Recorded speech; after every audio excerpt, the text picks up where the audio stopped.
नमस्कार दोस्तों, welcome to world affairs. और इस वीडियो में हम बात करने वाले हैं क्रिसमस स्टार के बारे में। रिसेंटली आपने ऐसे आर्टिकल्स देखे होंगे कि रेयर क्रिसमस स्टार दिखने वाला है। 800 साल में पहली बार इस टाइप का स्टार दिखेगा स्काई में। ये एक और यहाँ पे एक आर्टिकल है, rare Christmas star to be visible from earth for the first time in 800 years. तो जानेंगे कि स्टार बेसिकली है क्या ये बहुत ही स्पेशल ओकेजन है, सब कुछ डिस्कस करेंगे in depth. So a lot to know, a lot to discuss as always. But before we begin, एक क्वेश्चन मैं आपसे पूछूंगा। आपको यहाँ पे बताना है कि धरती का ट्विन प्लैनेट किस ग्रह को कहा जाता है। यहाँ पे आपके सामने ऑप्शंस हैं, मरकरी, वीनस, मार्स, जुपिटर। नीचे कमेंट सेक्शन में इसका आंसर करो। सही आंसर आपको मिलेगा हमेशा की तरह वीडियो के एंड में। और आप अगर प्रॉपर तरीके से प्रिपेयर करना चाहते हैं फॉर यूपीएससी 2021 और 22, तो उसके लिए अनअकैडमी की ऐप पे जाओ या फिर वेबसाइट पे, यहाँ पर क्लिक करो यूपीएससी सीएसई गेट सब्सक्रिप्शन, और यहाँ पे प्लस या इकोनॉमिक कोर्स आप परचेज कर सकते हैं। और 12 मंथ का कोर्स यहाँ पे आप परचेज कर सकते हैं। लाइव क्लास मिलेगी, आप क्वेश्चन पूछ पाएंगे। और ये क्लासेस आप देख सकते हैं फोन पर, टैबलेट पर, कंप्यूटर पे, वेरेवर यू वांट। और जो ये प्राइस है 49,500, ये पे मत कर देना। यूज करो यहाँ पर कोड PD10 और यहाँ पे आपको मिलेगा flat 10% discount. So use a code PD10 because PD10 means discount. So first of all यहाँ पे आप देख पाएंगे ये है सोलर सिस्टम, और बीच में आपको दिख रहा होगा सन।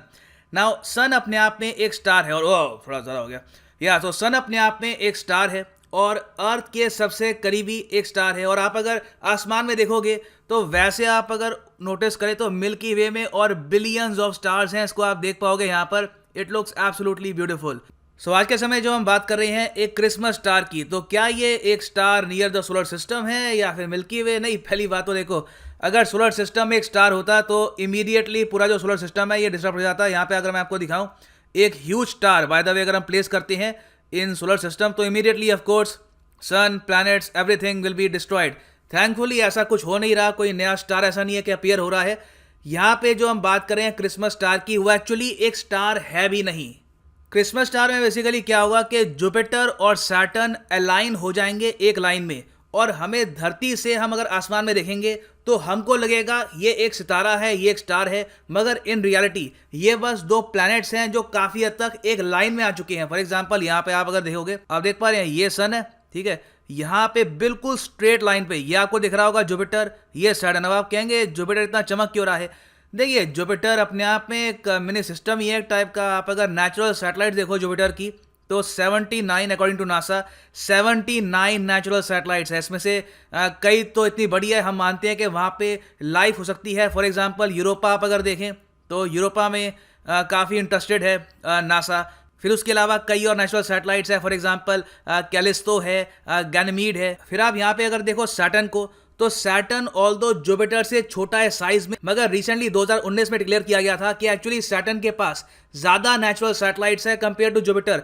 अराउंड सैटर्न के पास है आज के समय 82 natural satellites, most natural satellites in the solar system. तो यहाँ पे भी आप अगर देखोगे लुक्स क्वाइट ब्राइट। तो इन दोनों प्लैनेट्स को आप अगर टेलीस्कोप से देखेंगे एट नाइट कभी भी, तो ये हमेशा चमकते हैं। इस बार के क्रिसमस में खास ये हो रहा है कि दोनों अलाइन कर रहे हैं। और अगर आप प्लैनेट अर्थ से, यहाँ पे ये प्लैनेट अर्थ है, यहां से आप अगर देखेंगे ना तो हमको दिखेगा एक बहुत ही सुंदर क्रिसमस स्टार, जो रियलिटी में स्टार है नहीं, बस दो प्लैनेट्स काफी करीब आ रहे हैं, तो हमारी आंखों को लगेगा बस कि ये एक स्टार है।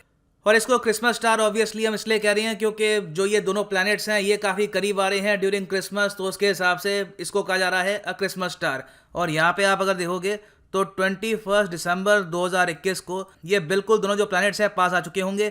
ऑफ कोर्स ज़्यादा करीब होगा जुपिटर, उसके पीछे होगा सैटर्न। और 21 से लेकर हो सकता है कि जनवरी की स्टार्टिंग तक ये काफ़ी ब्राइट रहे इन द स्काई। तो ऐसा कुछ जो दृश्य है ये आपको दिख सकता है। ये आपको दिखेगा यहाँ पर मून, और यहाँ पर इस तरीके से दिखेगा जुपिटर सैटर्न का क्रिसमस स्टार। ना इस सब के अलावा एक और इंटरेस्टिंग बात ये भी है कि जब ये प्लैनेट सबसे करीब आएंगे ऑन 21 दिसंबर, तो उसी दिन पड़ता है द विंटर सोलिस्टिस। ना विंटर सोलिस्टिस क्या है?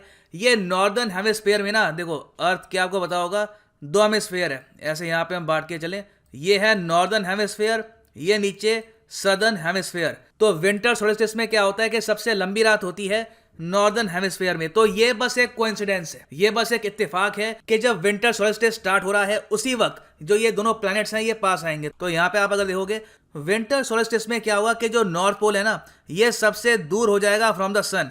तो पूरा जो ये नॉर्दर्न हेमिस्फीयर है, इसकी वजह से जो यहाँ पे रात है ये लंबी हो जाएगी और जो ये दिन है ये काफी हद तक छोटा हो जाएगा।